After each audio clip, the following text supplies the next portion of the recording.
Kambing atau domba?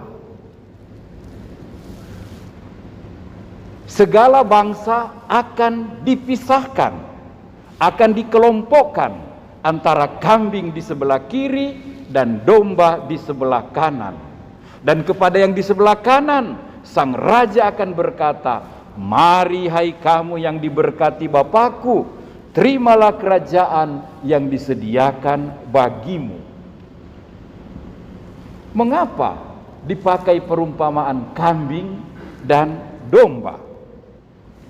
Ayo kita cek and recheck. Ciri-ciri kambing: suka berkelahi, suka ribut, emosi tinggi, suka menaburkan mutiara hitamnya menggelinding di mana-mana, kepalanya selalu di atas, cari makan di ketinggian, selalu suka merebut yang di atas. Kambing cenderung egoistik, kasar, dan temperamental. Istilah negatifnya kambing hitam, simbol sumber kesalahan. Sedangkan domba lebih tenang, senang berada bersama-sama, peaceful, friendly, tidak tahu berkelahi. Domba tidak punya gigi taring, domba tidak punya kuku yang tajam, domba tidak punya tanduk yang siap menusuk lawannya, dia tidak punya taji untuk menyerang. Domba adalah tipe binatang yang tidak tahu dan tidak mau berkelahi. Karena itu dia adalah lambang kebaikan, good, innocent. Istilah positifnya, lihatlah anak domba Allah. Lihatlah mereka yang berhati domba. Singkatnya, kambing itu negatif, domba itu positif. Maka pada akhir zaman cuma ada dua kelas kita bisa pilih. Kelas kambing atau kelas domba. Saya percaya kita semua ingin masuk dalam kelas domba. Saudara-saudariku, umat terkasih, mengapa pada pesta Kristus Raja semesta alam yang akan datang pada akhir zaman dan yang pada saat ini juga bertemu dengan kita di akhir tahun liturgi, gereja mengambil bacaan-bacaan tentang kambing dan domba? Begini, pada awal abad 19, antara tahun 1914 sampai 1918, pecahlah Perang Dunia Pertama di Eropa. Negara-negara Katolik, negara-negara Kristen berkelahi, saling perang, saling membunuh, saling menghancurkan. Sesudah perang selesai, kepemimpinan lebih diktator. Bahkan ada negara-negara Eropa yang masih menjajah begitu banyak negara di Afrika dan Asia. Italia negara Katolik, muncul Mussolini. Jerman negara Kristen, muncul Adolf Hitler. Yang maaf, ngeri deh kepemimpinannya. Gila, ganas. Maka gereja kemudian sadar bagaimana mungkin antara negara-negara Kristen ada permusuhan, ada perkelahian, ada baku bunuh. Gereja sadar, mestinya di sini hukum cinta, hukum kasih, kerajaan Allah lebih hidup dan lebih nampak. Maka pada awal abad 19 ini suasana Eropa lebih mirip kerajaan kambing-kambing.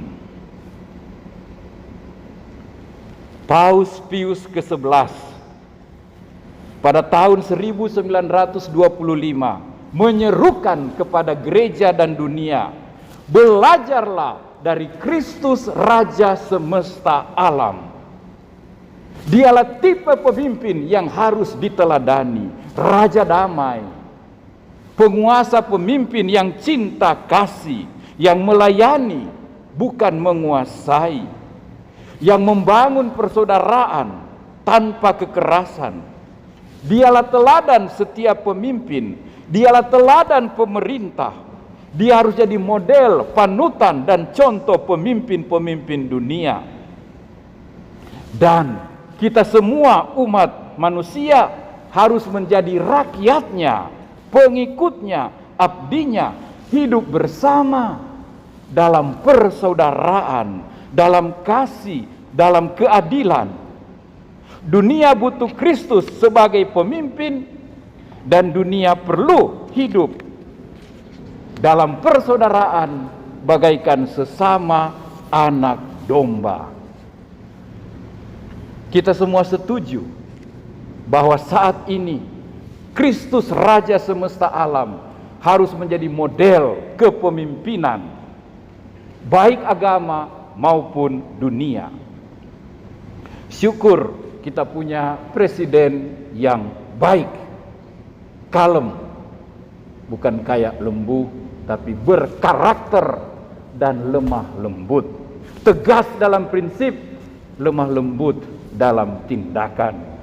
Kita juga punya pemimpin-pemimpin negara, ya, rekan-rekan kerja Bapak Jokowi yang baik, yang bagus, yang serius membangun persatuan dan persaudaraan.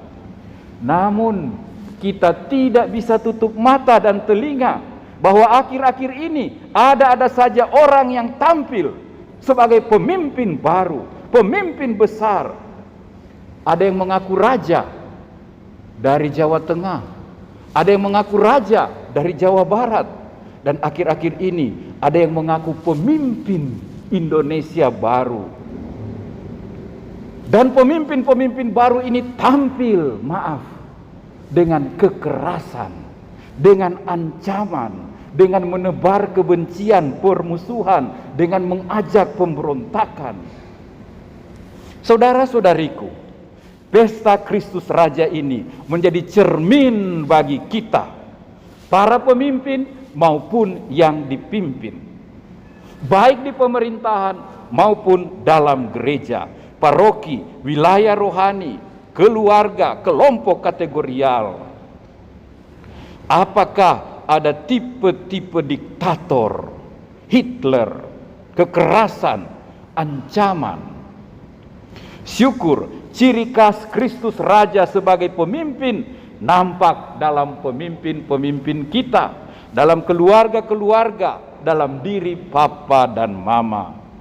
Syukur relasi antar umat juga tidak bagai kambing dengan kambing, saling tanduk, temperamental dan emosional. Bacaan-bacaan suci hari ini, pertama dari kitab Yehezkiel, menunjukkan salah satu ciri khas Kristus Raja kita, yaitu raja yang peduli. Seorang raja yang berhati gembala, hatinya terarah pada kebutuhan domba-dombanya. Dia peduli, dia care, dia fokus pada mereka. Dia sendiri mencari dan menyelamatkan yang tercerai-berai, yang dalam kabut dan gulita. Dia membawa mereka berbaring di rumput hijau, cari yang hilang, bawa pulang yang sesat, balut yang luka, menguatkan yang lemah. Inilah tipe gembala yang baik, pemimpin sejati. Bacaan kedua dari Santo Paulus menampilkan ciri khas kedua dari raja, segala raja. Kristus Raja mempunyai kuasa rohani, kuasa ilahi, kuasa surgawi yang berasal dari Allah. Kekuatannya bukan dari diri sendiri, tetapi dari Allah. Siapakah dia yang menaklukkan badai, yang menyembuhkan luka, yang mengampuni dosa, yang mengenyangkan menyahkan setan, yang mengalahkan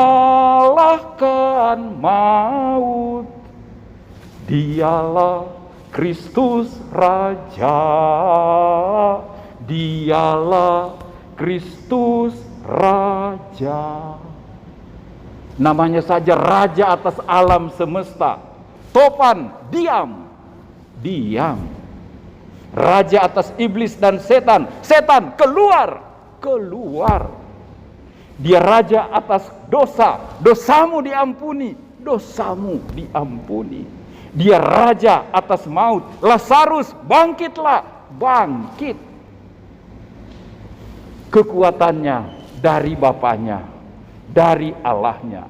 Dia penakluk dosa, dia penakluk maut. Dia buka kerajaan baru, dia buka jalan baru dan membawa kita kepada Bapaknya. Itulah tipe gembala yang kekuatannya bukan pedang, yang kekuatannya bukan laskar berseragam, tapi kekuatannya dari atas. Dalam bacaan Injil, Kristus Raja semesta alam menggambarkan bagaimana seharusnya cara hidup para abdinya, para sahabatnya, para anak-anak kerajaannya. Kerajaanku adalah kerajaan damai, kerajaan kasih, kerajaan keadilan, di mana ada orang berbagi rejeki makanan, di mana ada orang berbagi minuman dan pakaian. Disitulah kerajaanku. Jangan ada yang mati kekenyangan dan mati karena minuman, sementara yang lain mati karena kurang makan atau kurang minum. Kerajaan di mana orang berbagi tempat, ruang dan waktu, memberi tumpangan, melawati yang sakit, mengunjungi yang dipenjara, di mana orang sebagai saudara, fratelli tutti, saling menghibur dan mendoakan yang berduka dan yang wafat. Itulah hidup sebagai kawanan domba pilihan Kristus.